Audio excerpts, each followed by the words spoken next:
All right, welcome to the Rebel Tribe After Hours. This is one of those conversations that started over coffee, and I just knew that we weren't done with it yet because Krishna's story it's not just about real estate.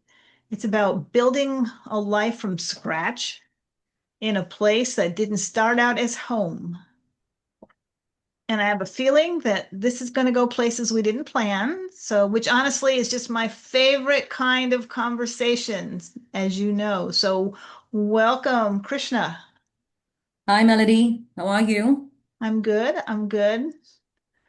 Well, I thank you just so want to much get for right having me into it here. because I'm sorry, what?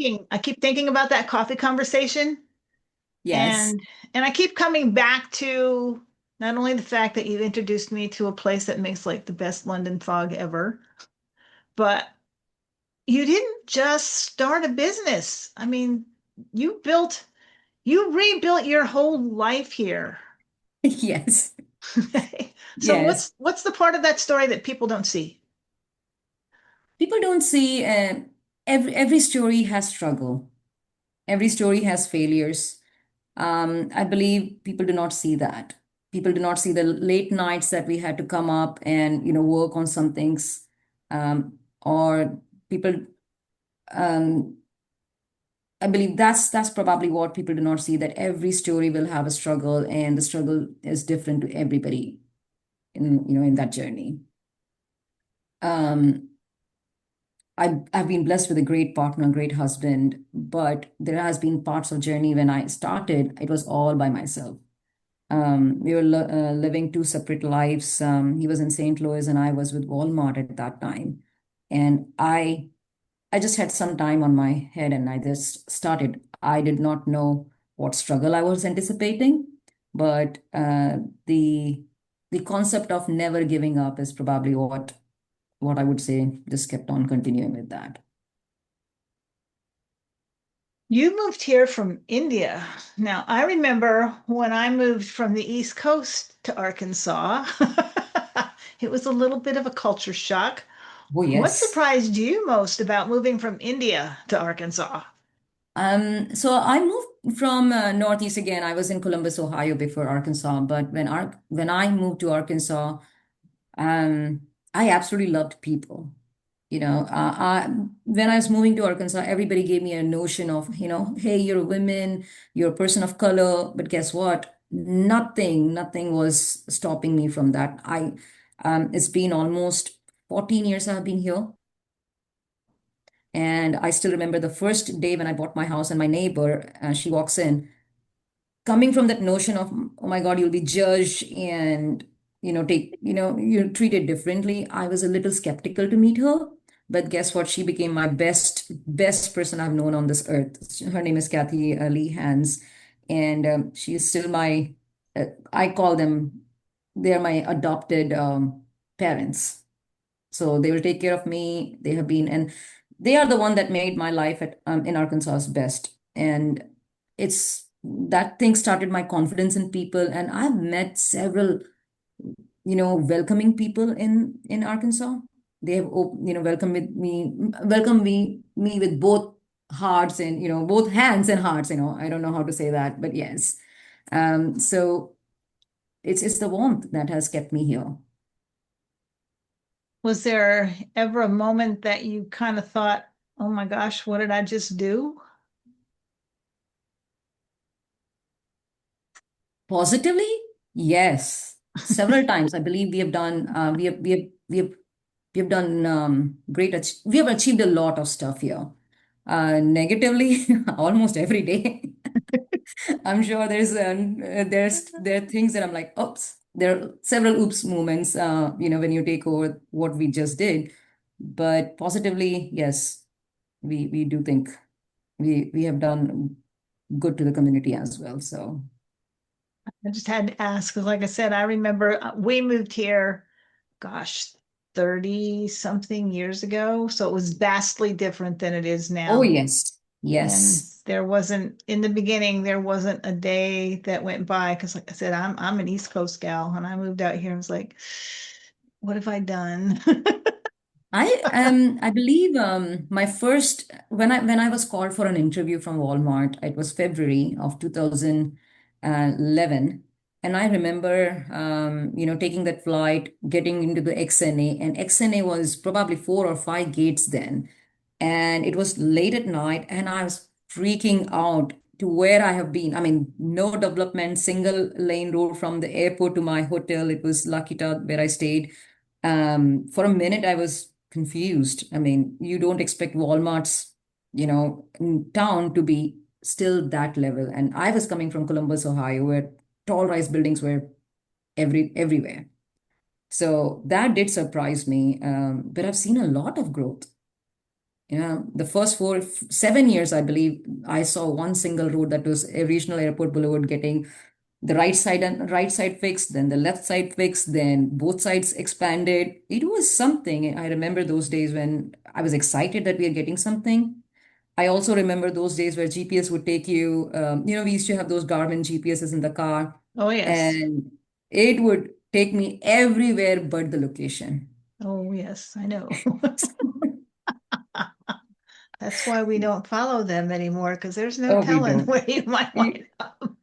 It was fun. It was fun. I remember my friend, the first night when I moved here, my friend invited me for a dinner, and it was Trails at Buntonville. It was, and Trails had just built that time. And so GPS was not tracking it. The address that GPS took me was somewhere near the Sam's office is. So two different directions, two different things. And I was like, okay. And it was fun. And it was late at night at 9:30 p.m. So I had to maneuver all of Bentonville just to get from point A to point B. And that was at night, first time ever. It was fun. It was fun. Yep, I know the growth. I remember moving here and it was like I said, there was nothing. It was Nothing. absolutely nothing. It was 33 years ago. So there was absolutely nothing here yet. And I welcomed the growth when it started. It's like, oh Yes. yes, okay. And now I'm like, Yeah. yeah. I I agree with you. I think, we love people, but then with people comes the uh, culture. And I'm a transplant. I'm just 15 years in here. I love every bit and pieces of Northwest Arkansas, everything. There's nothing that I would say, hey, I don't like. But I'm coming from India. I learned driving in the state of Arkansas. I remember driving on a 45-mile road at 15 miles per hour. And I still remember nobody would even raise a fit or, even honk at me. I just fell in love with the simplicity that, our area had. I welcome the growth because it's my business. That definitely helps me. But I would love to, keep the culture and, protect it. So that's probably where I'm like, you have seen the culture change a lot, probably from where 30 years is a long time, you know. Yes, I have. And I don't know. Do you feel like the same person here that you were back home? Because I know, like I said, when I first moved here, I was like, oh my gosh, what have I done? And now I'm here and it's like, oh no, this is home. I love it here. I wish it wouldn't quite grow like it is. So I have changed so much being Um, here. I'm no longer that person that I was when I first moved here. How about you? I I believe I've continued being the same. I believe I've stayed the same. I loved this was home the day I came in. I was skeptical to move in here. Absolutely. I came here for Walmart. I was just looking to do my job, get out, maybe spend a couple of years. Never thought it would be home, but people, they have kept me. They have allowed me to be independent. They have allowed me to express myself. India being a patriarchal country, it's very difficult to be who I am, today. The success, I owe the success to the people of Northwest Arkansas. Um, it's not that I would not be successful in India or anywhere else, but there is a difference. And Northwest Arkansas gave me place to be who I am, no questions asked. So, and I wanted, I mean, there was like, you have a soul. In India, I was always, be the second in command or judged differently, but when you come here, the freedom, and I was always a rebel. I will always be me as a person. And I always believe that that was, even though I love India, I mean, I've been raised, I love their food and everything. I think I owe a lot to India too. But I believe the person I was here, this is home. This is absolutely home. And So you started a business here. I can't imagine. I mean, naturally, I started my business here, but I was here for many years before I finally did that. I can't imagine moving here and especially from another country and then deciding to launch a business. Yeah, a real estate company and real estate. I mean, that's not an easy business to be in. you're right, Melody. I think I don't know how I got into this. And when I was with Walmart, I was planning to be a solutions architect or the architect for the company. I was always a tech person. I did not see another life. It's just that life through some, other side hustle, a side hustle converted into passion, passion to grow. And then I never knew when I started really helping people, because I still remember that day. I took the license because I was developing a software at that time.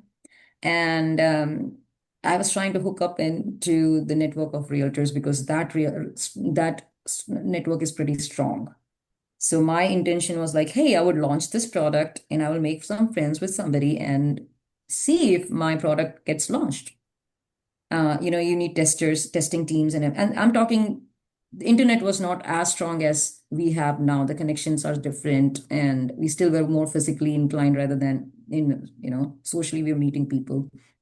And I remember my tenant coming to me. I did have few investments by that time, and my tenant coming up and saying, "Hey, our lease is coming to an end. We need to buy a home." And I said, "Sure.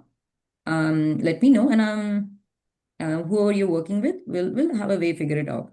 They said, "No, we want you." And I had not sold even a single home. I had got the license, they knew it, and I just was 3 months into it, zero experience.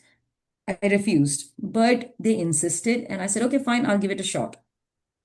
The day I handed over the key was something changed in me. I felt I was doing something a purposeful, meaningful, there was some calling in it. And that's when probably I helped a lot of renters that year. That's how I started.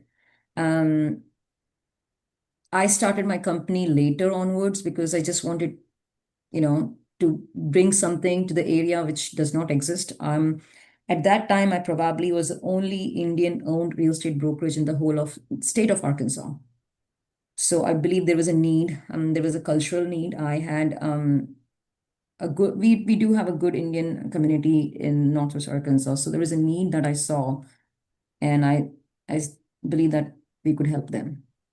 So one thing led to another, and we are we are expanding pretty good. Did you feel like, I don't know, I see a lot, especially since I network so much, I see a lot of like businesses emphasizing, well, we're women owned or we're veteran owned or we're this, that. Did you feel like I'm an Indian owned business or I'm a woman owned business or did you just get out there and build? Well, we started building it up. I did not even know till 2 years in the making. I think we started our company in 2020. I believe it was 2022 when somebody brought it to me and they said, "Do you know that you're the only Indian-owned real estate company?" And I'm like, "No, I think there are more." Because I mean, they were realtors, but owning a brokerage has its own nuances. So I believe that's when I realized, yes, there are. So I do take a pride in my roots, and yes, we are we are the Indian owned, minority owned. I've never used it for tax purposes or anything as such. I do take pride in my womanhood and I say, hey, yes, it's women owned. I do it. I hope it inspires other women to, see the challenges and, lean out and ask for help and, step out and create their own business routes instead of that's probably where I would like to use. Hey, I'm women owned, and I would love to support more women in the field. Did you feel like you had to maybe push a little harder to be taken Oh, of seriously? course, yes. Melody, you and I both know. I think that should not, I believe this is a question that every woman, no matter what field they are in, will say yes. Every woman would say, I have several incidences where my husband, who is an amazing support and knows a lot about the business, but I'm talking and he's talking, people respond to him differently than to me, just when I'm even present. So, and regarding the business, this is just one-on-one conversation, but regarding the business, yes, there are days when I have to command authority a different way. So the answer is, I believe blindly the answer for that question is yes. Everyone will say yes. And it's a sad part. It's a sad part. Yep, I know. Yeah. I'm sure you would have gone through the same thing no matter which route you're choosing. Yep. It's true. That's why I had to ask if somehow you managed to escape all that. But nope. Uh, if I've ever talked to a woman on this thing and asked that question, if any of them ever tell me no, I will be very surprised because it's just part of being a woman. We always have Eh, to push harder before. Absolutely. I think our society is not where it should be when it comes to women-owned businesses. I have networked with several great women entrepreneurs, and I'm amazed the kind of thought process they bring to the table. I've seen men, I've seen women, and I'm not gender biased, but I believe there's some great businesses owned by women, and we need more of them. I want to talk about real estate because it intrigues me, not enough that I ever would want to give it a try.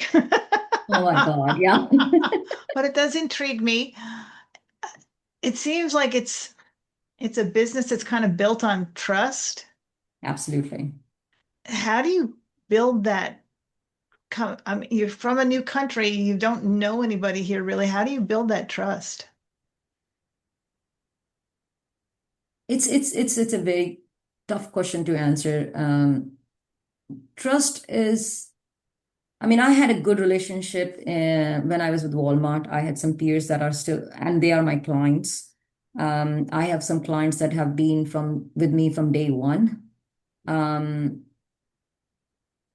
I believe most of my clientele has been on a verbal get to know me kind of person. And that's how I do. Have not spent a dime yet on any of the social media marketing or any of the marketings yet, though I do plan to.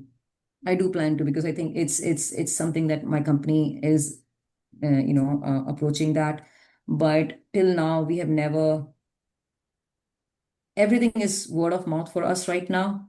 And I really do not know how to answer that. Why would somebody trust us and how would they trust us? Because it just, I think there is a need in the area. And when you pick it up, people just try to, give you a give you a kind of, hey, let me try that, you know. And then when your experience is good, they continue to, bring more business to you. So and I'm pretty somebody who does not sugarcoat anything. So probably that's another thing that many people like that, hey, they will tell you as is. It's not about the business, it's about how to grow together. Most of my clients are actually investors and developers in the area. And it's if there is a project that we believe that it's not a good fit, we just back off or we do not go from there. We it's we have built trust that if I give them numbers and say, hey, this is not going to be a good one, we do a lot of, initial studies before we even take on a project, before even present it to clients. And if we say no, I believe they have understood our experience. They have understood how we work. and they will not proceed on that project. So Well, if everything you've built so far is word of mouth, then I think you've done a pretty good job of building that trust because thank you. Yes. And I mean, I believe when you focus your energy on trying to solve a problem, then to see, oh my God, what is this going to bring to me? That's what the difference is. People know that we are trying to solve the problem. We are not going to be somebody who is like, okay, fine, this is a deal, this is transaction, done, and move on. I believe we go in there. There are When you work with investors, I tell them not every house is for them. Plain, blunt, and honest, because they have a portfolio. We have created portfolios for investors. So we tell them like this probably is not a good fit where you want to be. This It's just like a stockbroker telling you, hey, this stock is not something that should be in your portfolio. Maybe look at some other even if I have seen there are several houses or giving us an extra commission, we probably refuse that. We just go with what is best for our client's portfolio, and then look into that and get that into contract. And so far, I have been pretty good. I don't think so. I have a failure rate here right now, but God, this is, I think, I'm very thankful for the universe that so far our whole the processes and the strategies we used have turned out in both our clients in our favor. what kind of stuff are you guys investing in? I know you talked a little bit about some low income housing or We do. Verma and Associates have a wing for low income housing right now. It was a dream of ours for a long time. We wanted to do something for the area. Specifically, we are still working on it may be on the charts or maybe 3-4 years later, but we are still working on something for special need kids. That is something we had to put on hold when this particular project that I'm working on came up. This is our low-income housing from in the city of Fayetteville, village at Skull Creek. So when this opportunity came up, we could see a lot of requirement where me and my husband can come in and build a community for the community itself.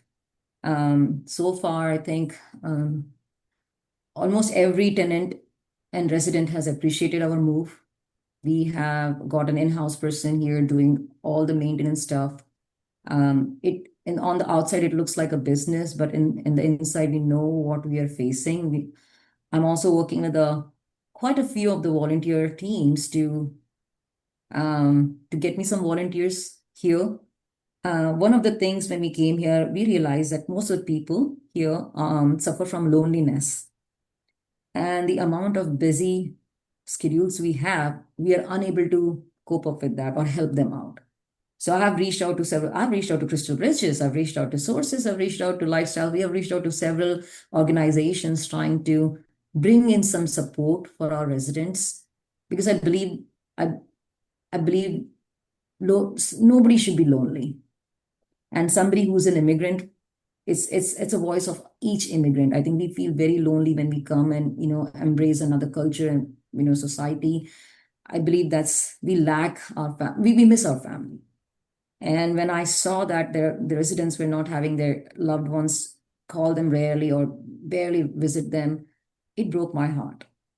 So I'm working on that. It will take me a year or two more, but I can assure you that this would be the place that people will talk about. I want to set an example that this is how the low income housing should be run. There should be organizations supporting each other's. And I'm blessed. I think I met somebody yesterday and we are making progress. This is all new to me because I've never been on this side of the track, So low income housing with many people are with fixed incomes.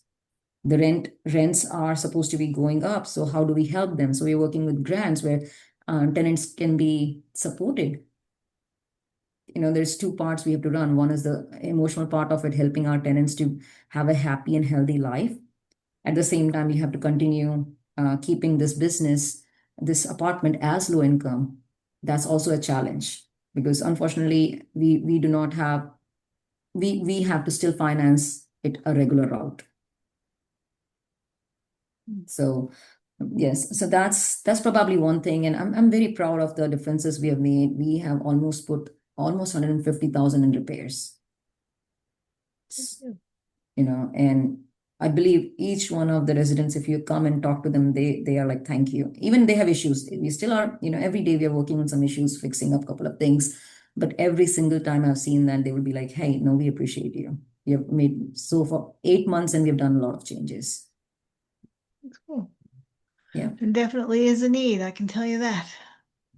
It's a huge need. Affordable housing itself is a big need. If we are again, affordable housing is an umbrella. There's so many categories that go into it. Um, I really did not know what I was getting into when I started. It's just me and Jayesh wanted to have a wing where we could give back to the community. You're at that level, and Jayesh and I have made our life better, but you also have that urge to do something where you feel purposeful. It's again my selfish goal. It's my selfish goal that I really want to feel good, and this is probably our way of doing, hey, satisfying our soul that yes, we are doing something good for the community. So, and there's huge need. We are also working on the first ever, I think, multi-generational concept. I'm not so sure we talked over coffee on it, but this is in Bentonville. We are trying to cover up a gap between the ages of 20 something to 2027 to probably over 55 and above. The housing costs are increasing, and there's no stopping. No matter how many regulations you bring in, the material cost is high, so your cost is going to be high. With the rents going higher, young kids do not have a place to stay, and they have to merge with parents. Small housing makes it difficult, so we're coming up with a concept that would allow the freedom for kids to stay while with their parents and have a full privacy. And we are not cutting corners in this. We are bringing some luxury items for this too. Hmm. That's I'm glad I know most people when they talk about low income housing, they usually think of seniors or, or like the single moms but you're right. Young kids just starting out. I mean, I remember when my grandson was looking for his first apartment and it was ridiculous. Some of them, how much they were asking. Looking around at what he was getting for what they were wanting to charge him, I was like, are you kidding me? Really? Ah, so that's I believe it started with my team when I saw I mean I have a team, and Erin is one of the best employees we have. Um, and when I saw his struggle, it was something that came into me. We are developers in the area. We have we have one active project. We are waiting on vertical growth. We have some commercial lined up. So we have several, 5 or 6 in the pipeline.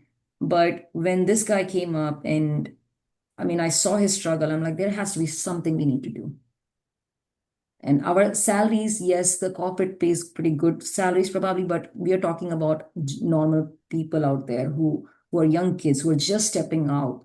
They definitely need hand holding right now. I don't know how they can survive. I don't know how I would survive, and I'm pretty frugal, but I don't know how I would survive, let alone my heart breaks for them. So we want to dedicate this project for youngsters, and I hope it brings we are able to bring that change that we are hoping for. sweet. Well, I So hope so I because hope, yes, and I also, I mean, there are many developers keeping an eye on this. So I hope once we make this project live, many other developers see this and bring something similar models so that I mean, we just have 40 lots. I don't think so 40 would do. It's a drop in the sea, in the ocean, right? So I hope other builders see that need, and, they start building something similar.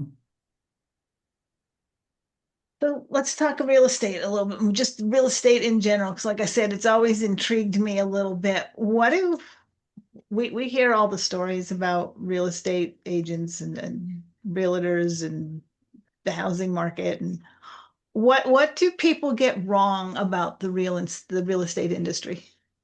That it's easy, it's rosy, and that it's always that selling the sunset, is that something, right? I think there is a show, and selling the sunsets or something. I'm sorry, I don't watch much of the televisions, so it's not easy. It's I always tell people that a realtor or a real estate agent is that insurance you take, You pray that everything goes out and you do not need it, but a agent is there when you need them. Most of the transactions, yes, on paper, they look very simple, easy. Hey, you fill something forms, and yes, the AI can also do the job. Don't disagree on that. And I believe that will be the norm.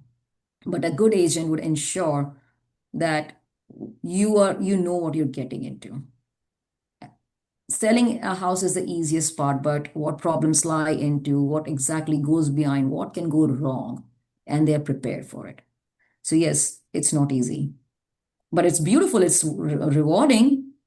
And I mean, guess you're being a part of somebody's dream and journey. I mean, that's beautiful.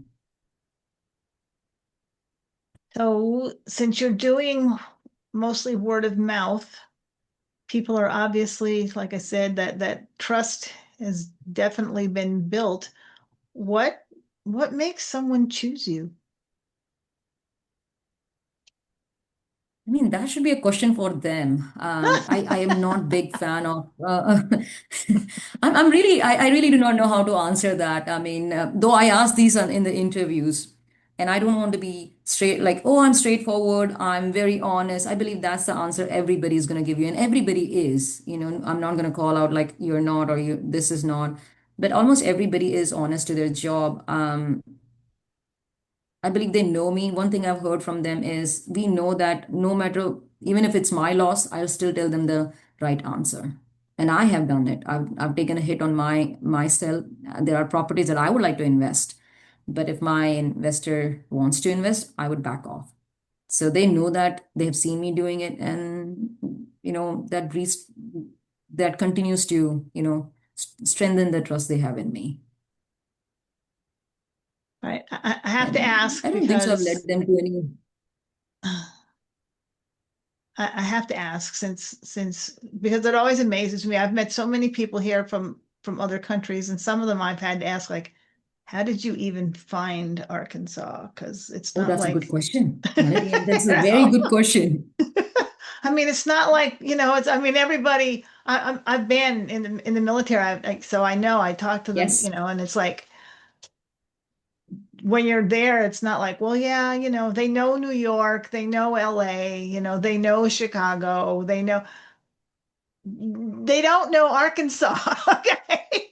And you're right. Basically, I was surprised and embarrassed when I initially moved to Walmart. And then when I would tell people, hey, I'm in Arkansas. And I'm like, everybody, almost everybody did not know that Arkansas was the hometown or home state for Walmart. And everybody knows Walmart. So I had to let them know that, hey, I live in Bentonville and that's the hometown for Walmart. For me, I believe I was just a naive person looking for a job, ended up in Walmart, hired me, came here, loved it, stayed. But you're right. I believe that that is a pain point that I want to voice that please, we are called natural state. We are beautiful. We have so much to offer. I don't want them to come here, but I still want them to know we are here.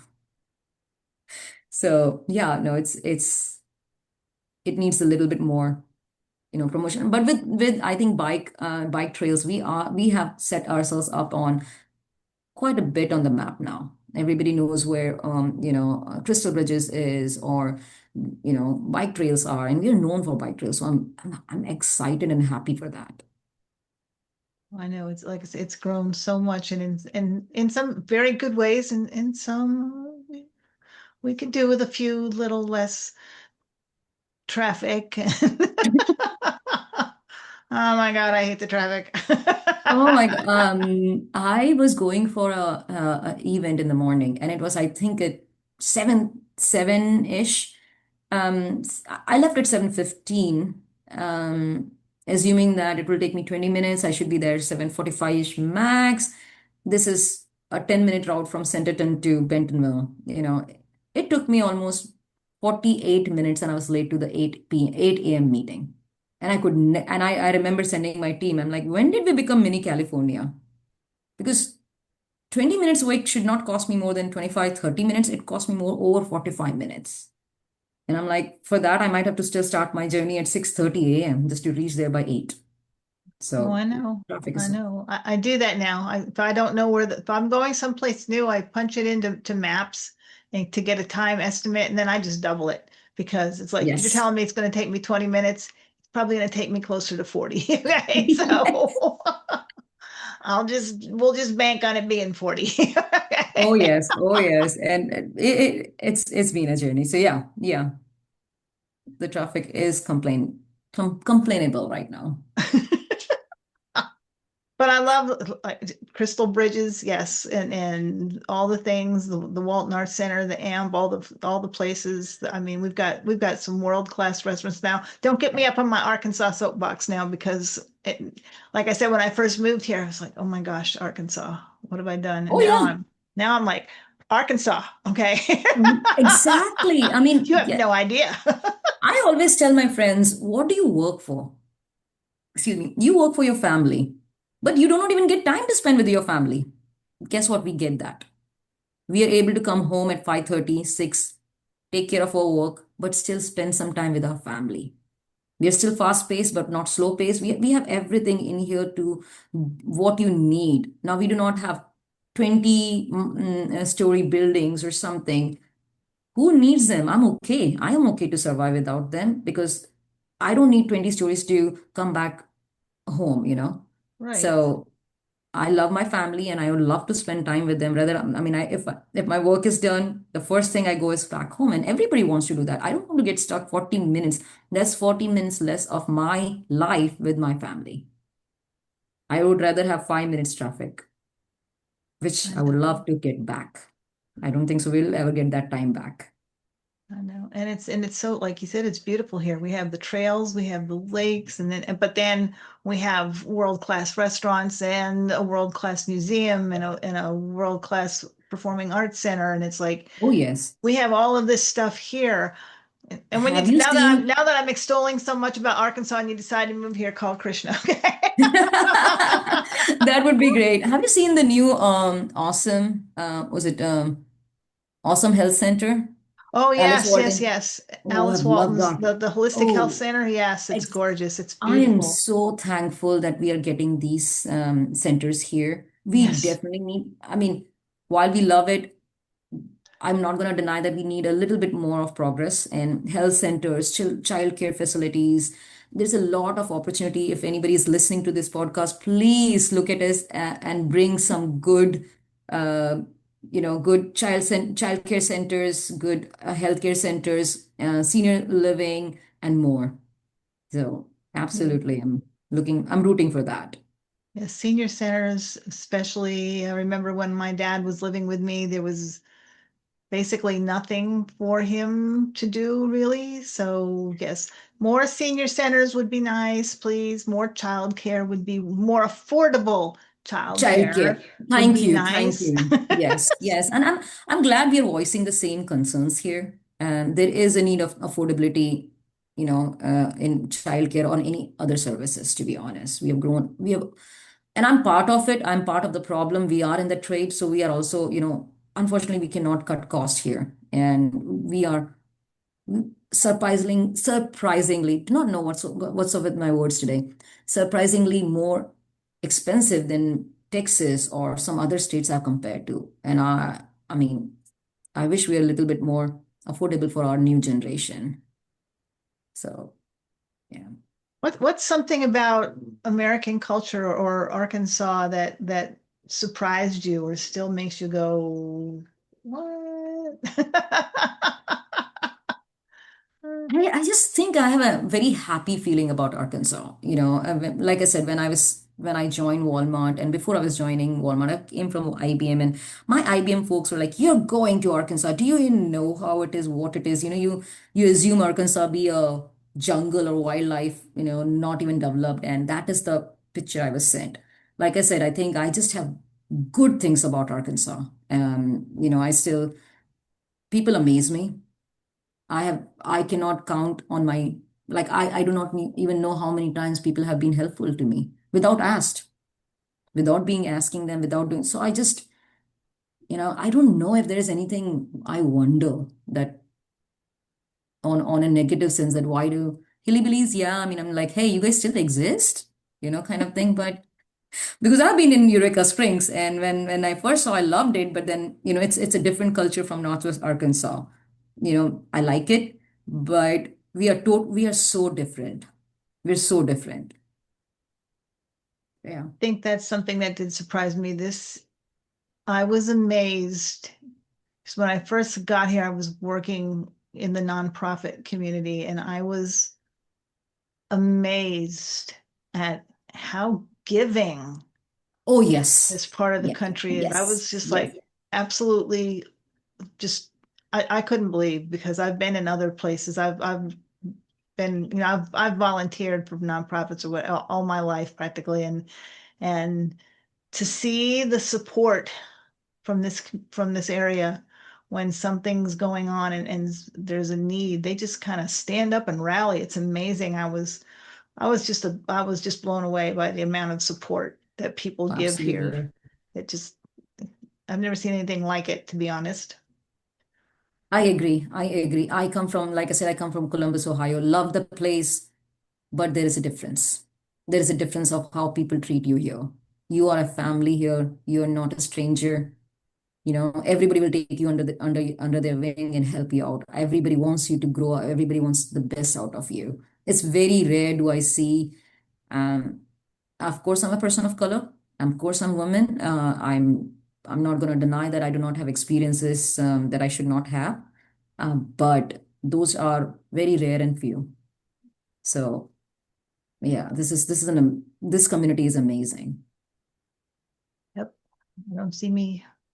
It's home. Like you said, it's become my home. It's I love home. it here. Yes. Yes. Do you ever miss anything from India? I mean, I have to admit there's sometimes that I miss good seafood because you can't find good seafood here. You Okay. you spoke my language, and I'm like, you know what? Oh my God, what are you asking? Yes, food. Food is something I'm foodie. I'm extreme foodie. I can eat anything. I'm a vegetarian by birth and now by choice. But I just love food. Sometimes, to be honest, sorry guys, but no offense to the restaurants here, but I go to actually Canada and try some Indian food. There are days when I feel like, okay, where can if I'm looking for something, I just go to Ontario, fly in for a day, grab something, come back. And I've done it. I've done it quite a bit. So I believe I just miss food. Short answer is I can always have more food. And I'm blessed. Okay, so let me also bring in my mother-in-law because I'm super blessed to have her. She stays with us. And like yesterday, I was a little off and I said, Mom, can we make this fritters? She makes a certain kind of fritters. And she's like, what happened to you? The first thing's like, are you okay? I'm like, yes, I'm overworked and, burnt out a little bit. Can you please? So food, she made me some amazing fritters. It calmed me down yesterday. So there are things that, wine can't do, but your mother's food would. So I chose food. It was, and I should have you sometime. I mean, if we ever meet, I would love to. And at one time I used to have a food truck too. So maybe sooner or later I might go back and when I'm gonna retire, just want to serve, I would go back into hospitality. For anybody that's listening, we both need food. Okay. And I understand we're a landlocked state. I get it. But Hey, you surely can there's a say, way to do better seafood. Okay. oh yes, yes, yes, yes. So And what I'm kind of sure do you like a certain seafood? Have you tried local restaurants here that you really, really like I or I've close? I have not found anything. I mean, like I said, I'm an East Coast gal. It's fresh. It's like you go down to the pier and, you know, get Yeah, your food and or you sit in the restaurant that's sitting on the pier and you know that they got their food that morning. They got their delivery that morning fresh up, so so yeah. I understand. You can't do that here. I get it. I get it, but boy, sometimes I miss it. Oh my God. No, I totally get it. I just food makes our life go crazy. I mean, that's what we are here for. I mean, I believe I live for food. So sorry, I don't look like one, but I really, really I know Well, what I eat. So unfortunately, I look like one too, so you can tell I enjoy my food. Oh my God. I'm just thinking, now you're making me think, what should I tell my mom? What should you be making today? The poor lady really made try to, she does good. She really loves cooking for us. And there are days if we do not eat, she's upset. And we have to finish that food just to ensure she's not mad at us. So there's like chemistry is totally different. If you do not eat her, she's like, I made all the food for you. And I'm like, yes, you did, but I'm sorry we're not hungry or we are not. Yeah. There are days we have to just eat it so she's not mad. So what does the good life look like for you now? Now that you're out here and you've got this business and you found home. Yeah, this is life. This is good. I believe this is good life. I don't know what retirement looks like. If that's a question, I have a great team, supports me a lot, handles my tantrums a lot. That's what I should say. I have 5 men team, and they handle each and every tantrum of my life. So I'm blessed to that. Keep me away from trouble most of the time. Um, this is good life, Melody. I believe yes, life could be good when I do not have lenders behind my back on any of my investments, and I can just like, hey, I can relax because unfortunately or fortunately, money is the need of the life. We all need it to survive and have a lifestyle. Um, my good life or something would be absolutely no stress. Companies running by on their own, I may be able to spend more time without thinking of what could go wrong in the company and spend more time with my husband, my mom, or otherwise, or with my friends with a sip of glass of wine. I'm not a beach person, but I would love to have a cabin in the woods or maybe serving. I would love to get back into hospitality, loved doing what I did. Or be able to help run some nonprofits, which we're going to work on some nonprofits on our side too. We had one, but we could not take it further. So yeah. What about you? Where do you see yourself? Pretty much right where I'm at right now. I mean, this is I'm up there. I'm knocking on the door of 70 here. So this is my good life. I have my house out in the middle of nowhere that well, it's not really. I mean, that's what I love about. That is what I love most about living where we live. It's you come out here, we're at the far end of a private dirt road, and it feels like you're 90 miles outside of town, but I can be in town in like 20 minutes. Exactly. And the best part is you are a part of the nature. You have birds to, sing to you. It's peaceful. And I love that. I'm glad that we live in a part of the world where we are still close to the nature and it brings peace. And you're doing great. I think, I love that you have the passion that you showed me. And when we met, I was like, that's inspiring. That's inspiring because I've thought several times to start a podcast and I don't think so I have the vision or the courage it takes to be on the camera, be vulnerable, be real. It takes a lot that I'm sure, just like I said, real estate people seem that it's easy. All you have to do is just show some houses and sign some paperwork, but the real ones know the trouble behind the doors. And I'm sure it's easy. Many people would like, oh, it's just a podcast. I'm just going to switch on the Zoom and then have people on, speak. I'm sure there's so much logistics goes into it that people probably don't even notice. I just love it when everything doesn't work like it's supposed to. Those are some of my best broadcasts, actually, because it's like, what do? You just keep going. You Absolutely. Yeah. just keep going. Yeah. Dog barks, it's okay. Husband decides to barge into the office, and that's okay.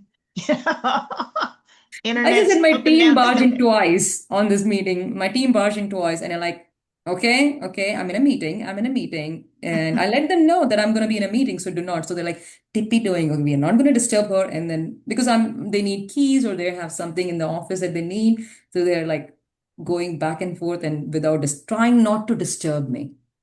Like I said, I mean, my team is good and they ensure that, and they pamper me a lot because I'm the only girl in the team. So they ensure that, you know, my tantrums are taken as a command. So that's the dynamics of my team. But yeah, So what what are you building besides your business? What are you building? Oh my God, you're asking me these questions on a podcast. I'm thinking, how do I answer? Now that you told me, like, okay, people are going to listen. What am I building? I think I'm building a good life. Coming back to your thing, um, I'm working on a nonprofit. I'm working for couple of grants. I'm working on projects that could help my residents in village at Skull Creek here. Um, we have again. I think my life revolves so much around my work that I think every question you ask me, I probably will route out to, hey, I'm building this, I'm building that. I'm pretty content with what I've built in my life as a person, as an emotional person. If another thing I would like to do would be or build would be a dog shelter, a no-kill dog shelter or animal shelter someday. Oh, let me know if you decide to do that. I'm all in on helping you with that. I might because that has been a dream of mine. I've heard some stories, and I just hope we're able to provide some dogs something. And I do I do support pet shelters more than I support human shelters. Um, yeah, that's something where my company believes in too. So Yeah, yeah, I will definitely be there to help you with that because I know I've got right now, well, I've got the Chihuahuas and those I admit I bought them, but I was in a vulnerable period in my life. So and they appeared right in front of me out of nowhere. It's like, okay, it's buying Chihuahuas. But I have three other little dogs that are rescues and they were two of them were badly abused. I mean, horribly abused. sorry. Yeah. So, it's just I don't understand how people can do that to an animal. So, When I learned this long back and it made sense, hurt people hurt people. Okay. And when they cannot hurt people, they will show that power or take that anger on any other thing that they can.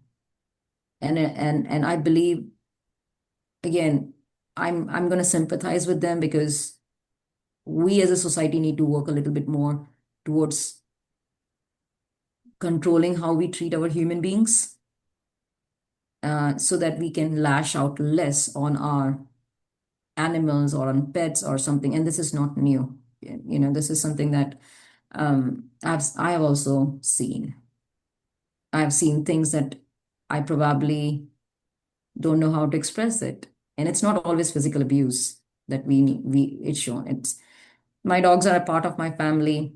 I always threaten them that I will rehome them.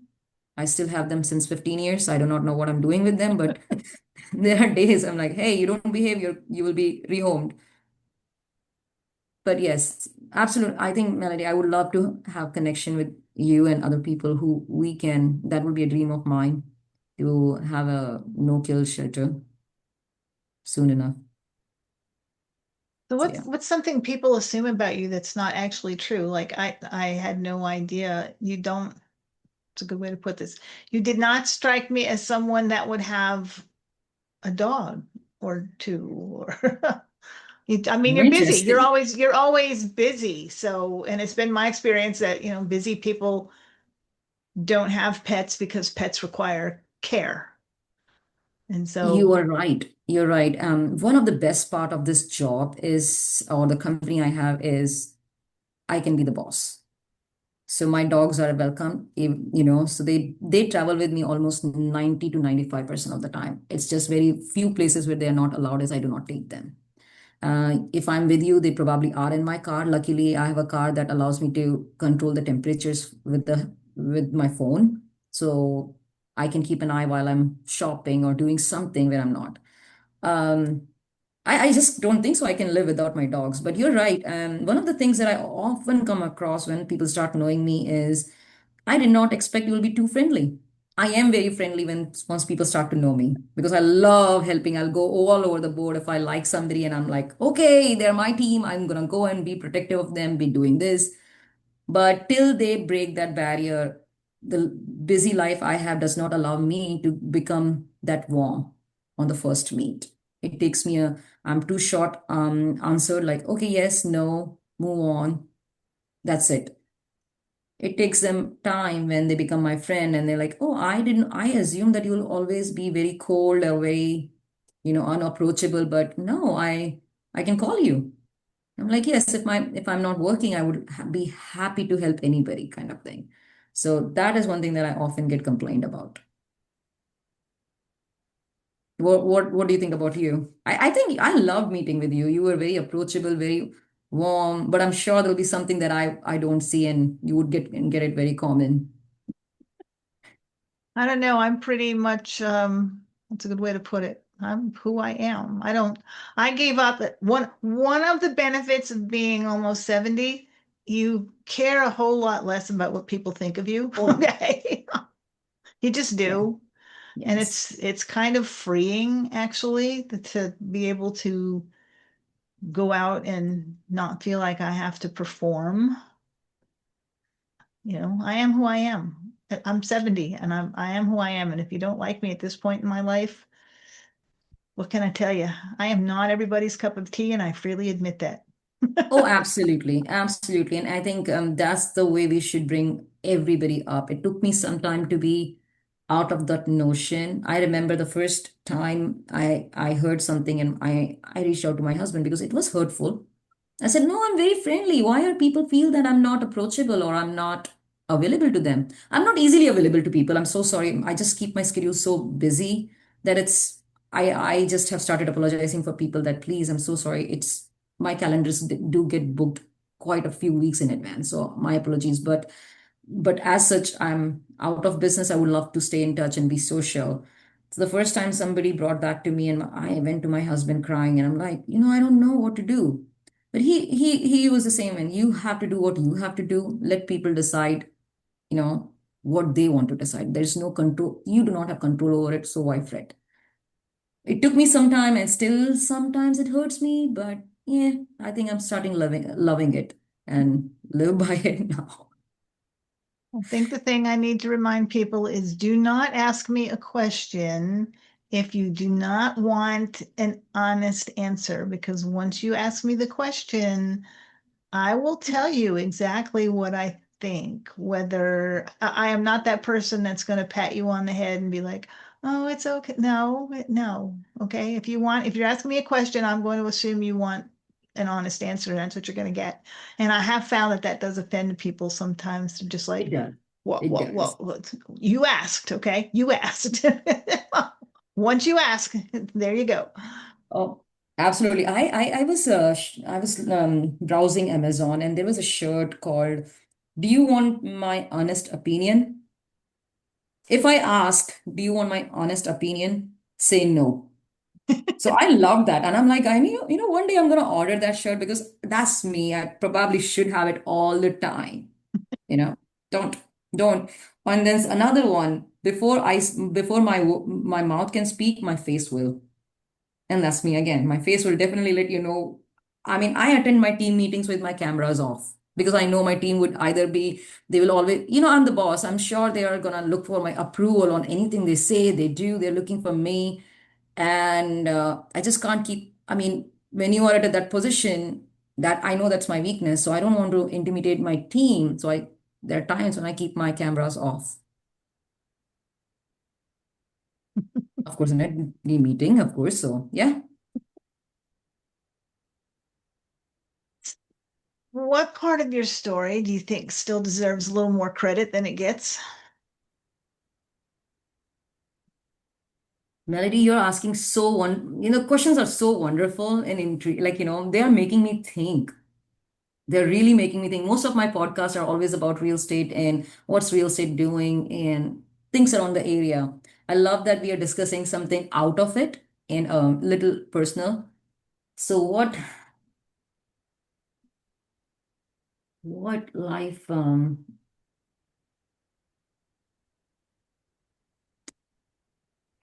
no, very difficult to answer. I just do not know.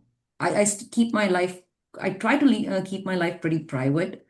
Again, I don't know, Melody, how to answer that. I believe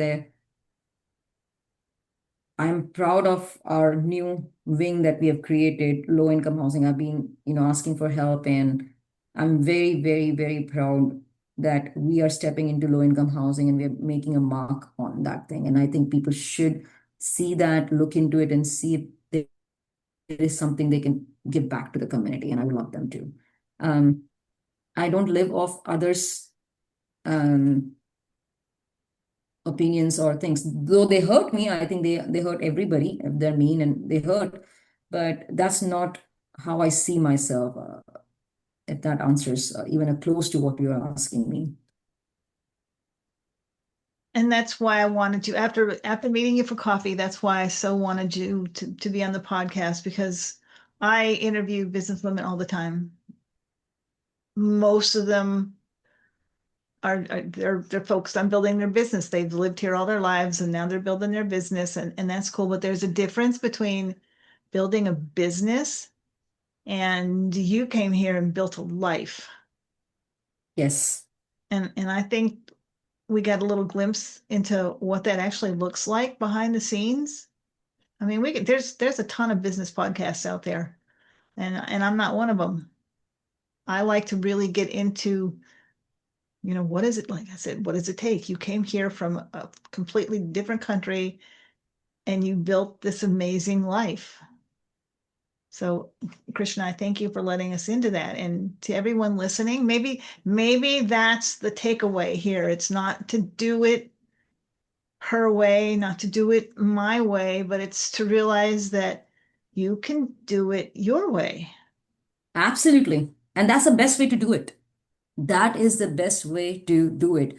You need mentors, take the mentorship. That's perfectly fine. You need coaches, check the coaches out. But please put your way into it because that's the only thing you know. So put that in, make the best out of it. And I tell all my people the same way, Melody, because my way is not the only way you can do it.